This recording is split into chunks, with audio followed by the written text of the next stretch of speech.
नमस्कार, मैं अर्चना और आप देख रहे हैं हंगामा टाइम्स। वैसे तो मुद्दे तो बहुत है बात करने के लिए, लेकिन आज जो मुद्दे पे हम बात करें, जिम्मेदार कौन?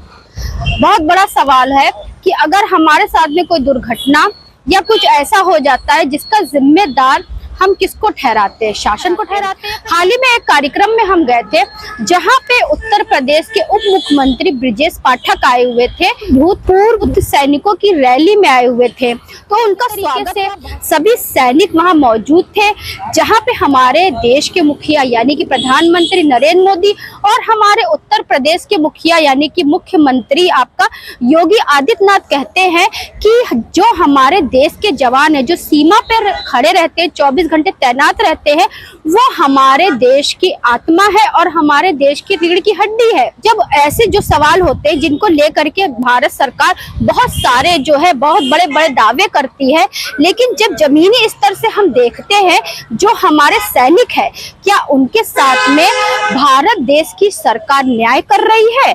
जब उत्तर प्रदेश के उप मुख्यमंत्री ब्रजेश पाठक जैसे उस कार्यक्रम में पहुंचे तो पहले तो उनका भव्य स्वागत किया गया, बहुत सारे भूतपूर्व सैनिकों का भी सम्मानित करा गया। लेकिन कोई जवान शहीद होता है तो भारत सरकार की एक नीति है कि उस परिवार को कुछ ऐसी चीजें दी जाती है जिसको लेकर के उनका जीवन व्यापन हो सके। लेकिन जब हमने ये चीज देखा कि वहां पे जैसे ही उत्तर प्रदेश के उप मुख्यमंत्री अपने मंच से उतरने लगे, बहुत सारे भूतपूर्व सैनिकों के परिवार ने यानी कि जो शहीद जवान उनके परिवारों ने उनको घेर लिया। किसी की समस्या 22 साल पुरानी थी, किसी की समस्या 25 साल पुरानी थी, किसी की समस्या बहुत सारी गंभीर थी। कुछ ऐसे भी माता पिता थे जिन्होंने अपने बेटे को खो दिया और उनके घर में कोई नहीं है उनकी देखभाल करने वाला। तो इन सब बातों को लेकर पहले जो उत्तर प्रदेश के उप मुख्यमंत्री ब्रजेश पाठक ने मंच से जो भाषण दिया वो हम आपको दिखाते हैं। उप मुख्यमंत्री उत्तर प्रदेश सरकार माननीय श्री ब्रजेश पाठक जी, आपका इस प्रांगण में स्वागत है। भारत माता के, भारत माता के। भूतपूर्व सैनिक रैली कार्यक्रम में मंच पर उपस्थित lieutenant general Anit Sen Gupta ji, lieutenant general Mukesh Chadha जी, मेजर जनरल सलील सेठ जी, प्रमुख सचिव समाज एवं सैनिक कल्याण आदरणीय वेंकटेश्वर लू जी, कर्नल दयाशंकर जी, उपस्थित सभी सेना परिवार से जुड़े वरिष्ठ अधिकारीगण, भूतपूर्व सैनिक, पत्रकार मित्रों। सेना के जब किसी भी कार्यक्रम में हम सब जाते हैं, सेना की अदम्य साहस, वीरता और भारत माता के तिरंगे को याद करके आंखें हम सब की नम हो जाती हैं। कहीं कोई समस्या नहीं होनी चाहिए। और जो सेवारत हमारे सैनिक हैं, जो ऑफिसर्स हैं, बॉर्डर पर बैठे हुए, लेकिन गांव में यदि कोई परेशानी उत्तर प्रदेश में है तो हमें जरूर कहें। मैं हर संभव प्रयत्न करूंगा कि अपने भाई बहनों के साथ खड़ा रहूं और उनकी दुश्वारियों को मैं दूर कर सकूं। मैं बहुत अधिक समय न लेते हुए मैं अपने पूर्व सैनिकों का, उन महान सपूतों का, हम सब सुकून से यदि अपने घरों में बैठ करके अपने प्रशासनिक दायित्वों का निर्वहन करते हैं, उसमें सेना का सबसे बड़ा योगदान है।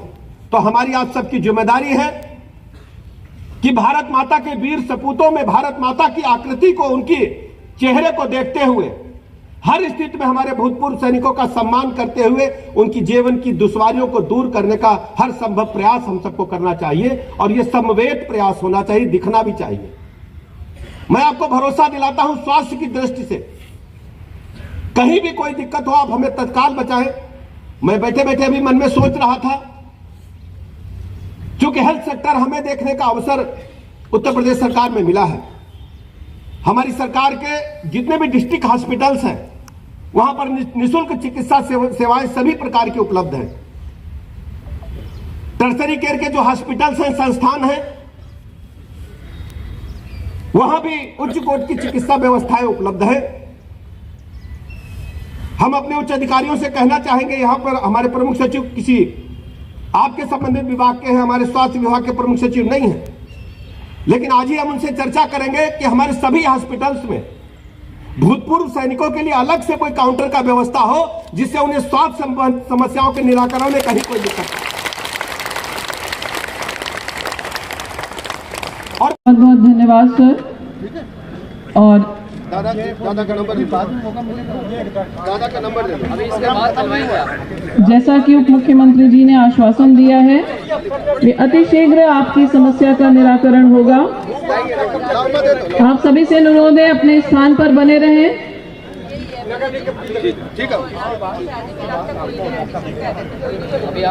दीदी नंबर इसमें लिखा है ना आपका, ये वाला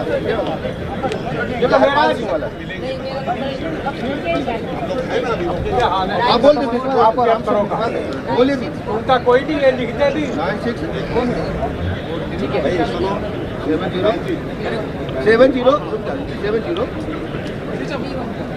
70 शुभनाम दीदी क्या है? आप सभी अपने अपने स्थान पर बने रहें।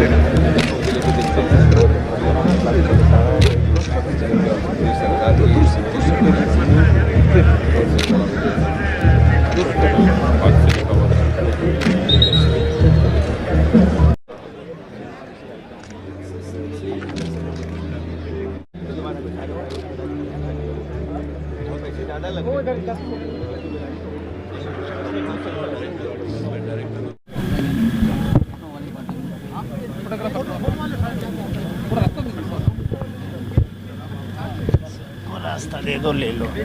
और जो भी भूतपूर्व सैनिकों की समस्याएं हैं उनका निराकरण हमारी सरकार करेगी और हमारी सरकार हमेशा भूतपूर्व सैनिकों के साथ खड़ी है। तो जैसे आपने देखा कि किस तरह से उत्तर प्रदेश के उप मुख्यमंत्री ब्रजेश पाठक की एंट्री हुई, उसके बाद उन्होंने मंच से बहुत बड़े बड़े वादे किए। उन्होंने ये भी कहा कि हमारी सरकार की नीति रहेगी और हमारी सरकार का ये वादा है कि जितने भी भूतपूर्व सैनिक हैं अगर वो हॉस्पिटल में जाते हैं तो उनके लिए एक अलग से जो है सुविधा दी जाएगी, उनके लिए एक अलग से डेस्क बनाया जाएगा जिसमें उन्हें वेट नहीं करना पड़ेगा और वो वहां जा करके तुरंत का तुरंत अपना इलाज करा सकते, क्योंकि वो स्वास्थ्य मंत्री भी है।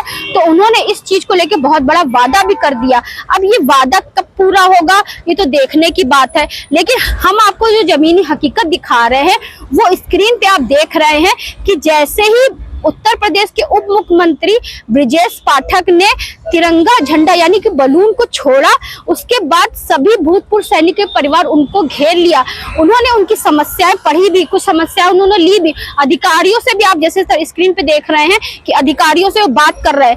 लेकिन इस समस्या का जिम्मेदार कौन है? जो पूर्व की सरकार है वो है, जो वर्तमान की सरकार है या वो है? क्योंकि देश का जवान जाता है सड़क पे और सड़क पे जा करके वो अपने परिवार को छोड़ करके अपनी भारत माता की रक्षा के लिए वो वहां पे तैनात रहता है, लेकिन जब वो शहीद हो जाता है तो उसके घर की रक्षा आखिर कौन करता है?